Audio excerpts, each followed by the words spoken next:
Good habits keep your confidence high and your growth consistent. A lot of dreamers understand the importance and the concept around good habits, but few actually execute on having good habits.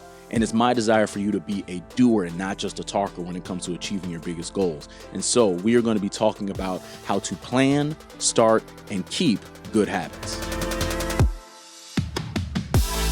Welcome to the Dream Lifestyle Podcast, your place to build your faith and master your craft. I'm very grateful to have you here today because we are talking about how to plan, start, and keep good habits. Now, to lay foundation to our conversation, I want us to really focus on the good habits portion of this, okay? Because each and every one of us, we have habits. So if you're sitting here listening to me or watching me and you're like, well, I don't have any habits, listen, you have habits. The difference is, do you have good habits or do you have bad habits? Do you consistently say yes to the things you should be saying yes to that will lead to your growth? Or do you consistently say no to the things that you should be doing for your growth? And a lot of us, we spend so much time in a rut trying to figure out whether or not we have habits that we need to understand. Listen, habits are basic, consistent decisions. All right. Any habit is simply making the same decision consistently. Now, the difference is, like I mentioned before, is this a decision that is going to help me? Or is this a decision that is going to keep me stuck? Or is it a decision that will pull me away from the life that I want to live?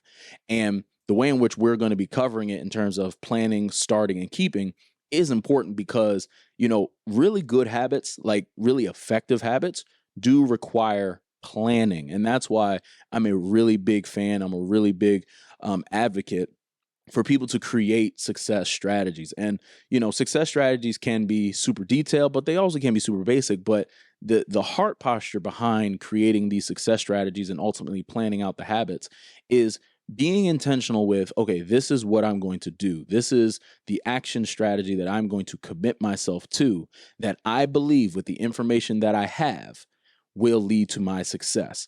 The planning phase of habits is where I believe a lot of people fall when it comes to, having good habits, simply because when we have the conversation about habits, we're always talking about, well, just starting good habits, just starting. Well, there is a very important and intentional planning phase of these habits that does come into play. And so we're going to talk about the planning, right? Let's talk about planning for good habits. Let's talk about creating a plan that will allow you to execute on the good habits. All right. Number one, when you are planning for good habits, you must make it small. Number one, it has to be a small habit. All right. In the planning phase, when you are trying to figure out, okay, where do I want to go? How am I going to get there? Because our habits deal with the process in between. You must, one, start small. Start small with the habit. And this is where we have to be honest with ourselves. A very practical example of this, if you know that you want to lose weight and you know that obviously going to the gym consistently is required, starting small may look like, if I have not been to the gym in the past 6 months, starting small says I'm going to go once a week.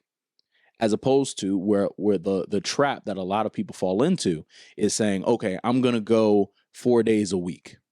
I'm going to go 5 days a week, whatever it is. And you know full well in your heart of hearts, you're not actually going to execute.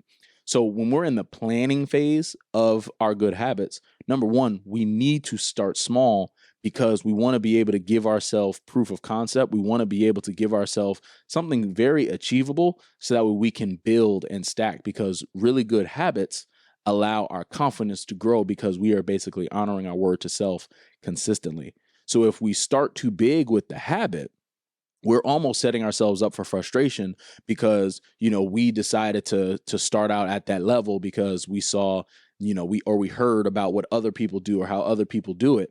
And it's like, no, we have to first be aware of ourselves and be honest with ourselves about, okay, this is the level that I know I can start at. So start as small as possible with the habit, depending on where you are, right? And ultimately it's about what you're actually going to do. In the planning phase, number one, start small. Number two, be specific. Be very specific about the habit that you are going to do. For example, just sticking with my gym example, if you know that, okay, I've started small, I'm going to go only once a week, right? you cannot just stop at, I'm going to go to the gym once a week and put a period there. It needs to be, I'm going to go to the gym and I'm going to lift weights. I'm going to go to the gym.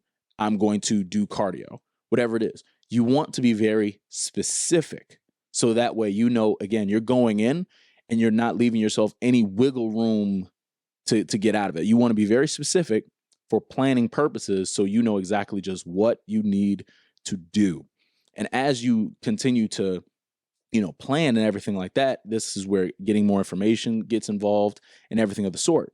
But once you start small, you need to get specific. So that way, when you do actually start the habit, you are very clear on, okay, this is what I am committing to doing. And for a lot of us, this is important because we don't want to give ourselves any type of wiggle room or negotiation gray space for ourselves. Because if I were to say, okay, I'm going to the gym once a week, but I'm not specific with the habit that I'm actually going to do, I might not end up pushing myself the way that I need to. So we're getting specific, so that way we're not giving ourselves any wiggle room to negotiate with ourselves. And then thirdly, when you're in the planning phase of the good habit, once you start small, once you get specific, you need to get support. You need to get support on the good habit. Using my gym example, that means that you get in touch with a trainer if you have that ability. That means you get in touch with someone else who has the same type of goal as you. But you get that support, so that way, again, you are basically narrowing any type of possibility or option for you to negotiate with yourself. Because there will come days where you won't feel like doing it. There will come days where it will feel difficult. There will come days where everything in you is going to say, I'm not doing this. But when you start small, when you get specific and you get support, you'll be putting yourself in position to say, you know what, this is a good habit. This is a habit that I know I need in order for me to achieve this goal. And I have everything that I need, that as long as I just do these things, it doesn't even matter how I feel. If I just go in here and I hate every single second of it, I know that I'm going to leave this gym better. I know that I'm going to leave here closer to my goals. And I know that I did what I was supposed to do. But that only comes in the planning phase of, number one, starting small. Number two, being specific. And number three, getting support. And this is all in the planning phase. We haven't even started the habit yet. And this is a crucial step just because there's a lot of confidence that you gain from even just planning out what you're going to start doing. All right. There's a lot of confidence when you're like, okay, this is specifically what I'm going to do. It's a very small habit, so it's very possible I can do that, right? When you're able to just, again, look at it, write it down as well. This is the habit that I'm planning on doing. And then you have support behind you, whether, again, just using the gym example, whether it's a friend, it's a coach, trainer, whoever. But those three things will allow you to properly plan to keep good habits. Now, once we've completed the planning stages of our good habit, now we need to transition into the starting stage of our good habit. Now, this is where we actually execute. This is where the doing actually happens. And so the first thing that we need to do is select a start date. Now, I am a person where as soon as I write the plan down and I write the small habit down and I write specifically how I'm going to get it done, I have my support items and people in place, I'm going to get started the very next day. That's for me. But it's important that you, at least in some way, shape, or form, just get clear on, okay, this is my start date. This is the date that I will start implementing my money strategy. This is the date I will start implementing my weight loss journey. This is the date that I will start whatever the habit is that you desire. That is a good habit. All right, you select a start date. We want to create an entire mental environment when we're creating good habits to where we're not giving ourselves any room to negotiate with ourselves. So you set a hard start date on the good habit, whatever it is, whether it's waking up early, going to the gym, eating better, saving money, flossing, whatever. There's a whole lot of different habits that you can have. But again, you start with a start date. Give yourself a start date. So that way you just know, okay, on this Monday, on this Friday, on this day, this is when the journey begins. All right. Now, again, we want to get even more specific than that. Once you get through with your start date, then you need to select a start time. You need to select a start time. Now, why is selecting a start time important? This is important because, again, we want to get rid of any type of opportunity or option for us to renegotiate with ourselves. We don't want to give ourselves any room to wiggle out of this good habit that we know will improve our life.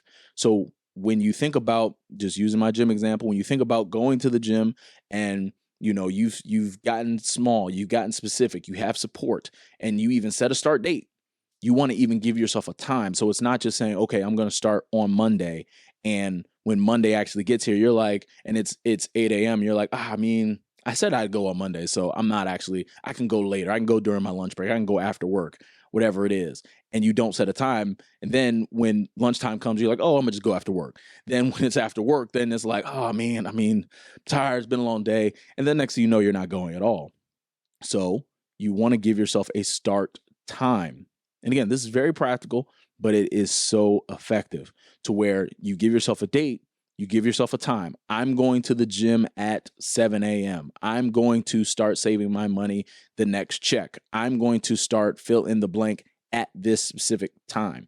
When it's time to make the decision, right? When it's decision making time, that is when you are saying, okay, this is the start of the good habit.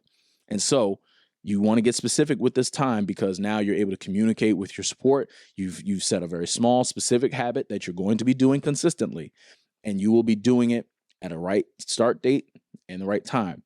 And then thirdly, which is also important, pick the place. Pick the place in which this is all happening. So it's not enough for me to say, I'm going to the gym at this time, starting on this date, and I'm going to be doing weightlifting, and I'm going to be, I have my friends there with me. You want to know, okay, I'm going to the gym to weightlift, and my friends are going with me. I'm starting Monday at 7 a.m. and I'm going to fill in the blank gym. And you'd be surprised. And you're like, Trevon, why is that even necessary? Like, of course, they're playing gyms. No. Get specific. The more clear you write out the vision, the easier it will be to actually execute on it, because you are essentially setting up your expectation to say and know, okay, at this date, at this time, at this place, this is what I'm going to do. And it all boils down to a decision. It's a decision to start a good habit. And so we want to be very clear and give ourselves no wiggle room to negotiate out of it. So when you're thinking about starting your good habit, number one, select a start date. And you can be similar to me where you're like, well, as soon as I write the plan, I'm getting started immediately. Then, all right, the start date is the very next day. But if you're like, okay, this is a pretty big undertaking and I want to get used to this. I want to get going on this. I want to give myself a little bit of breathing room. Make it the next Monday, whatever it is. Give yourself a start date, but then be specific and write down a time and a place, because I'm telling you, it will make a major difference, because all of this is just helping you mentally properly prepare in expectation for what you're going to be doing in order to improve your life. Because if you don't do any of these steps, or even if you miss one of these steps, something is going to come up unexpectedly. And and it's like that saying in boxing where the punches that you see aren't the ones that knock you out. It's the punches that you don't see that do.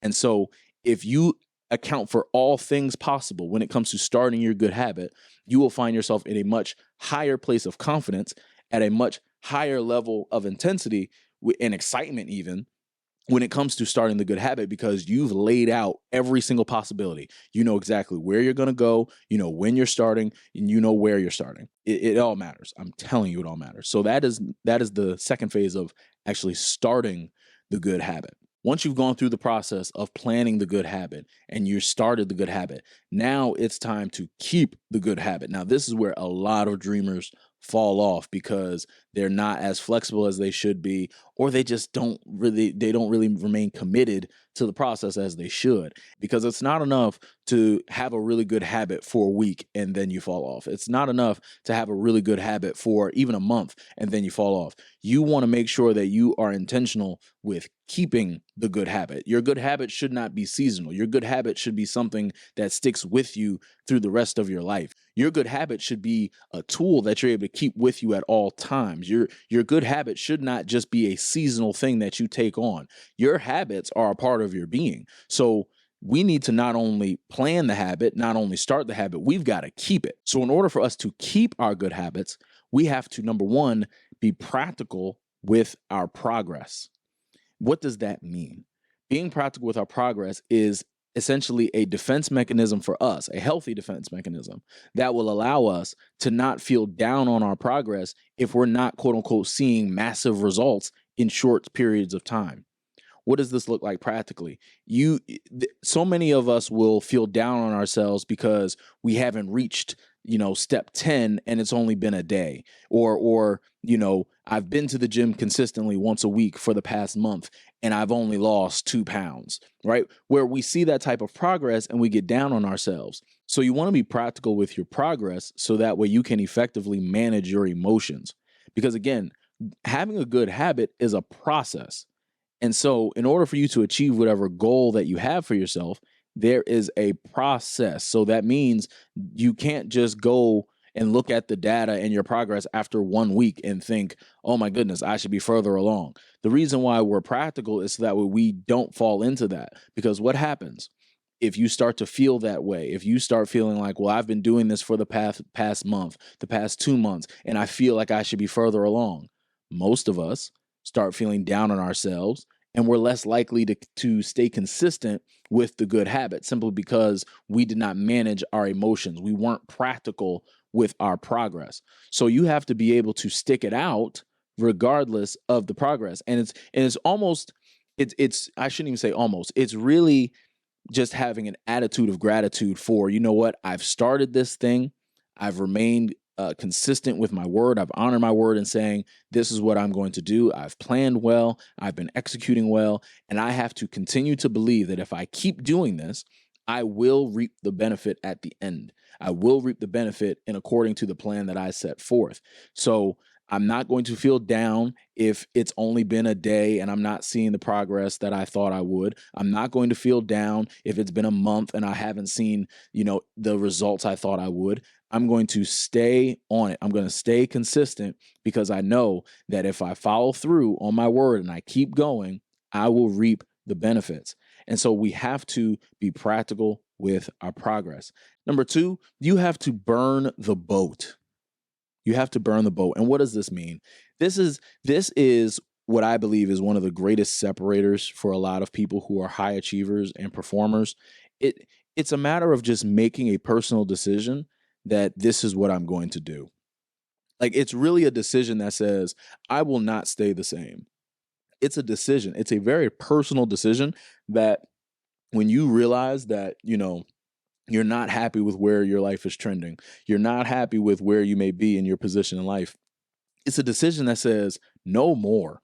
It's a decision that I'm not living this way anymore. And so in the context of, keeping the good habit, it's understanding that, you know what, the life that I was living before this good habit is not good for me. And I refuse to live that life anymore. So I am going to burn the boat. There is no going back. I don't have a choice in doing this. I don't have a choice when it comes to going to the gym. I don't have a choice when it comes to saving my money. I don't have a choice because that life I used to live, I'm not going back. I refuse to live that way anymore because it is below my standard. It is below the life that I know I'm called to live. And so this is all mental, but when we're thinking about keeping habits, it is a personal decision that says, I will burn the boat. I'm not going back. No way, no how. And it is one of the most powerful decisions anyone can make, because when you truly are convicted on where you're going, if you truly believe in what is possible for your life and you really execute, and you've, again, went through this entire process that we've talked about, where you started with a small habit, you made it very specific, you got support, and you started it where you had a start date, you had a start time, and you picked your place to where you started, the habit. And now you are in a space where, okay, I have to keep this habit. I can't just hold on to it for a month. I can't just hold on to it for 6 months. I have to integrate and embed this good habit into my DNA, whether it's waking up early, whether it's eating healthy, whether it's, making good decisions. Whatever it is, you are burning the boat and saying, this old life, I will not live it anymore. And the only way to go for me is forward. I will not negotiate with myself. Because if I negotiate with myself, I'll end up going backwards. And I know that what is for me is ahead of me, and I need to make sure that my habits align with that. So we've talked a lot about planning the habits. We talked about starting the habits, and we talked about keeping the habits. When you do these three things together, when you do this consistently, and this is something that I believe you should be doing in different areas of your life, and it takes intentionality. I know it takes time, but when you write out this game plan for how you're going to plan, how you're going to start, and how you're going to keep it, you will find yourself in a much better place. Okay? So I encourage you, like I said, just to recapping everything that we talked about. Number one, you want to plan the good habit, and that's by starting small, being specific, and getting support. After you've done that, you go into the starting of the good habit, and that's where you set a start date, you set a start time, and you set a place. You decide on a place in which all of the decision making is going to go down. And then thirdly, the two things that you're going to do in order to keep your good habit is, number one, be practical with your progress. And then you are going to burn the boat and make the personal decision that says, I'm not going back. I'm not giving myself any choices to go back to that old life, because I know what's for me is ahead of me, and I will align my decisions as such. So I hope that you guys got value out of this conversation. I hope that, in some way, shape, or form, you're able to take something from this conversation and really implement it and really take action on it for your life. And I would just ask that you share this with someone. Share this conversation with someone who wants to improve on their habits. Share this with someone who wants to really have good habits in their life, because I believe that this conversation can be life-changing. So as you prepare for next week's conversation, go check out last week's conversation.